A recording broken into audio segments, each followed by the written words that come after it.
Olá, bem-vindos a esta espécie de extensão da nossa rubrica A Caminho da Casa Branca, que começou há 2 meses e tal, 3 meses atrás, e é um caminho que para já ainda não teve uma decisão final.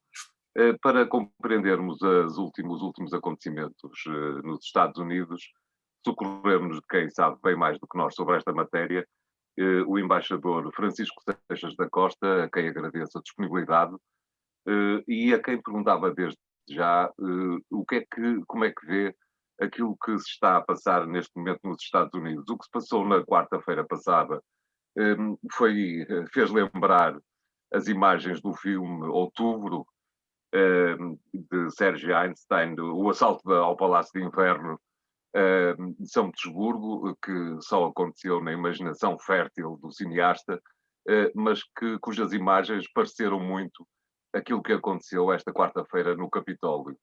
O que de alguma forma nos diz que a sociedade norte-americana está claramente radicalizada, não lhe parece, Sr. Embaixador?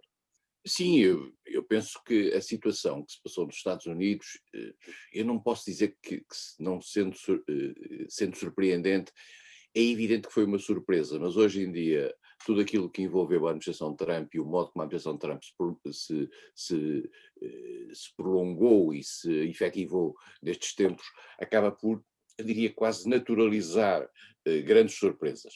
Mas é evidente que daqui a meia dúzia de anos, ou mesmo em alguns tempos de Trump, nós não pensaríamos que fosse possível assistir a um espetáculo daqueles, em particular com total e completa impunidade, isto é, ou praticamente total impunidade, tendo em atenção o modo como se processou aquela invasão, que já estava, aliás, a convocação das pessoas para a frente do Capitólio estava alertada, Trump tinha feito apelos, incitamentos a que as pessoas fossem para o Capitólio.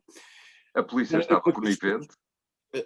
há uma conivência objetiva e há um incitamento objetivo, quer dizer, se há aquilo que os americanos chamam uma smoking gun, é exatamente o caso de Trump neste quadro. Eh, O que é mais surpreendente, foi surpreendente, creio que para toda a gente, foi a ineficácia da cobertura policial e da segurança policial, aquilo que era um dos momentos talvez mais dramáticos da vida política do sistema americano nos últimos anos, que era precisamente a contagem dos votos final e a declaração do novo presidente. É uma espécie de tentativa desesperada de criar um incidente que pudesse travar aquele momento e, é a minha leitura, na tentativa de criar no próprio Congresso, dentro do Senado e da Câmara dos Representantes, uma espécie de movimento interno que pudesse comportar, digamos, um apoio àquilo que estava nas ruas ou que estava cá fora. Uh, Esse desespero terá, a meu ver, sido potenciado pela circunstância dos republicanos terem perdido praticamente nesse dia aquilo que eram dois baluartes, um baluarte essencial, que era o Senado, ao perderem os dois lugares dos senadores na Geórgia para os democratas, o que não era uma coisa muito evidente aqui há poucas semanas, criando uma condição nova e uma condição bastante mais positiva para a nova administração que aí vem, que é a possibilidade de controlarem quer a Câmara dos Representantes, quer o Senado. Nós sabemos o que é que significa não ter o Senado nos Estados Unidos e o que é que isso significou ao longo da história, essa dificuldade. Portanto, este desespero no sentido de ver Trump afastado do poder, o Senado no controle dos democratas, terá potenciado, digamos, este assalto. Há um ponto interessante ontem numa declaração ouvida há uma senhora das assaltantes que diz: nós vínhamos fazer uma revolução, nós fomos convocados para fazer uma revolução e fomos impedidos de fazer isso. Há uma espécie de ingenuidade um pouco bárbara no meio daquilo tudo, porque aquelas pessoas estão, na esmagadora maioria, julgo eu, convencidas de que de facto Trump foi privado de uma vitória eleitoral. Aqui eu sei que é difícil dizer isto e comportar isto neste contexto, dizer alguma genuinidade nisto, uhum. porque há uma lavagem ao cérebro feita ao longo destes tempos sobre a circunstância deste sistema não funcionar e funcionar contra tanto. lembremos-nos, antes ainda da eleição de Trump, como ele já dizia que muito provavelmente não aceitaria se fosse derrotado contra Hillary Clinton, depois do que Exatamente. ele disse no último ano. E, portanto, há aqui um condicionamento psicológico de muita gente, dos tais 74 milhões que votaram em Trump, ou de parte deles, e há um ponto importante que eu gostava de sublinhar, é que já depois do ataque ao Capitólio, na quarta-feira, há uma sondagem, e uma sondagem larga, que é trazida pela Foreign Affairs, e que diz apenas o seguinte: 45% dos republicanos ouvidos sobre este ataque acham legítimo este ataque ao Capitólio, e só 27% é que rejeitam. Uhum. É da maior gravidade, sob o ponto de vista do estado psicológico, como começou por referir, partiu a América e continua a partir a América nos próximos tempos. E, portanto, antevêem-se tempos muito difíceis, pelo menos talvez na primeira parte da legislatura, para o governo e para a administração de Joe Biden. Eu, depois de ter dito o que disse, eu gostava de fazer um contraponto. Eu acho que, não obstante nós estarmos com uma sociedade dividida, e essa sociedade dividida ter expressão nas várias dimensões do sistema americano, eu acho que o que se passou não é necessariamente, eu vou dizer, não é necessariamente mau para a administração Biden que aí vem. E a prova é evidente. É que, não obstante nós repararmos que, quer dentro do Congresso, quer dentro da Câmara dos Representantes, quer dentro do Senado, se mantenha um número significativo de eleitos que continuam a pensar que Trump foi privado da vitória, mas de qualquer forma aceitaram a eleição de Biden, eu acho que houve ali uma evolução no sistema, nos representantes do sistema político. E essa evolução tem muito a ver com o choque que esta invasão acabou por provocar no próprio sistema. Porque esta invasão é um insulto ao sistema, é um insulto ao mecanismo americano. E os americanos têm, mais do que em qualquer outro país do mundo, pelo menos essa é a tradição, uma grande confiança no governo, uma grande confiança no sistema político, uma grande confiança na democracia em geral. São os três elementos quase sempre fundamentais. O facto de ter havido um grupo de pessoas que acabou por pôr em causa, digamos, globalmente isto, e mais, colocando os seus próprios lugares sob pressão, sob risco, isto é, deixando a democracia sob a tutela da rua, acabou por criar um espaço de alguma acomodação. E se nós olharmos bem aquilo que foi a declaração de Mitch McConnell, aquilo que tem sido a posição de vários outros representantes republicanos, particularmente desde o assalto ao Capitólio, nós verificaremos que houve aqui alguma evolução.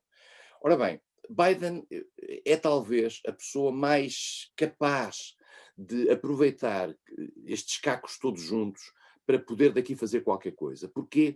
Porque é uma pessoa que não está muito ligada àquilo que foi a partilha deste sistema. Ele acabou por ser um reflexo daquilo que foi a reação do Partido Democrático. Ele não é necessariamente o candidato natural que emergiu na América 4 anos depois de Trump. Não, ele é um produto, uma espécie de média aritmética daquilo que o Partido Democrático conseguiu arranjar. E foi o porquê? Porque ele também tem um perfil mais ou menos centrista. E tem um perfil que, apesar de tudo, é um perfil dialogante, nomeadamente com o outro lado, do outro lado, que é o lado republicano.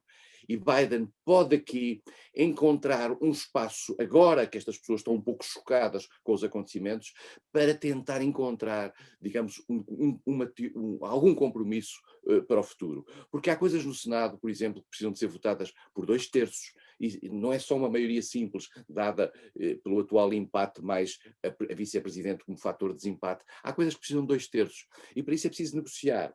Biden é um homem que está habituado a negociar. Portanto, eu gostava de dizer o seguinte: eu acho que o que aconteceu agora, sendo muito chocante, sendo revelador daquilo que é uma tensão que permanece no sistema americano, a meu ver, não desfavorece por completo Joe Biden. Quer dizer, Sr. Embaixador, que talvez esteja chegada a hora de democratas e republicanos tentarem encontrar um outro caminho para o sistema eleitoral, que muita gente considera completamente anacrónico, uma coisa do século XIX, que talvez fizesse sentido em 1860, mas não em 2020? Eu não acredito que haja condições para uma reforma do sistema eleitoral, porque o sistema Uhum. eleitoral americano, como aliás se viu, olha, viu-se anteontem, há poucos dias, com a questão da Geórgia, tem peculiaridades que são de natureza estadual. Algumas dessas peculiaridades são as mesmas que a nós nos surpreendem, a questão dos votos atrasados, a questão dos modelos de contagem, tudo aquilo, mas fazem parte daquilo que é uma espécie de compromisso dos 50 Estados.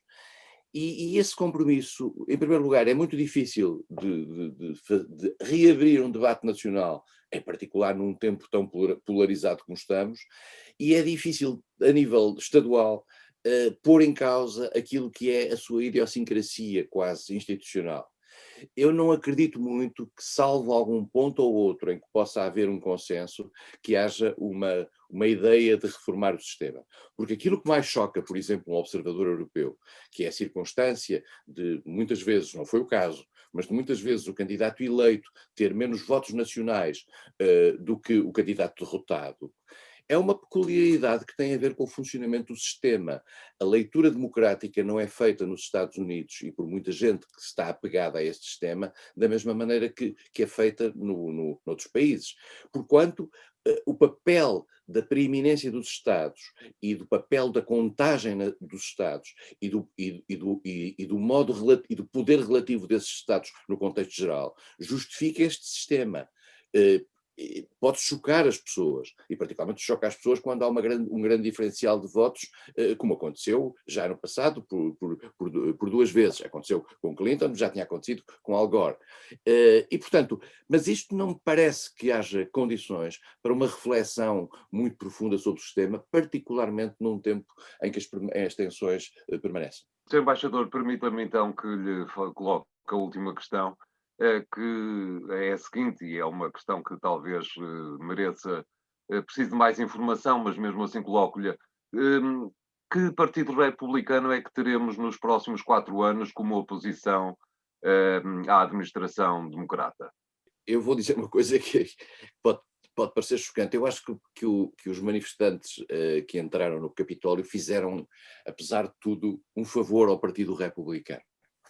Isto é, eu acho que a manifestação e o modo violento, absolutamente inaceitável sob o ponto de vista dos princípios americanos, como esta manifestação ocorreu, o desrespeito que isto significou, até pelas fotografias que se vêem, pelos símbolos essenciais da democracia nos Estados Unidos, que estão ali, precisamente no The Hill, colocados, criou eu diria, um embaraço quase insuportável ao Partido Republicano.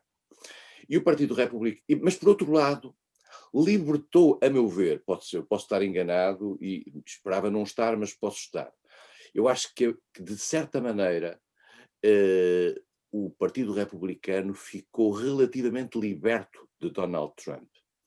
Eu acho que o modo como o Donald Trump reagiu naquele dia, mesmo depois das cambalhotas semânticas que fez no discurso mais recente relativamente à aceitação da transição, etc., criou um imenso embaraço, como aliás se viu na declaração de vários dos tradicionais apoiantes de Donald Trump imediatamente a seguir estes incidentes.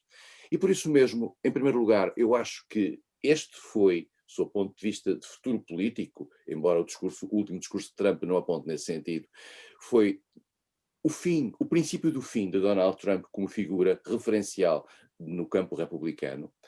Acho que isto pode dar espaço a outras figuras republicanas. Os americanos não costumam ter, como é sabido, uma espécie de líder da oposição. O líder da oposição nos Estados Unidos só normalmente costuma aparecer praticamente um ano antes das eleições. Mas acho que há vários setores republicanos que não se revêem neste tipo de comportamento, que vão procurar o seu caminho. E porque pressentem também que este é o futuro do sistema americano e do próprio papel dos republicanos nesse sistema.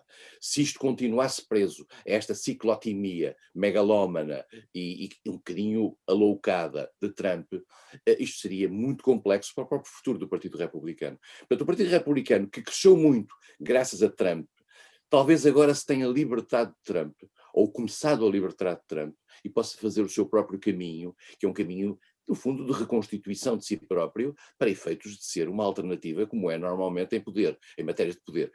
Nós vamos ter isto muito rapidamente, não vai demorar 4 anos, vai demorar 2 anos. Nós vamos ver dentro de 2 anos, nas eleições intercalares, de que maneira é que Joe Biden conseguiu agarrar o sistema, de que maneira é que os republicanos conseguiram ou não libertar-se de Trump.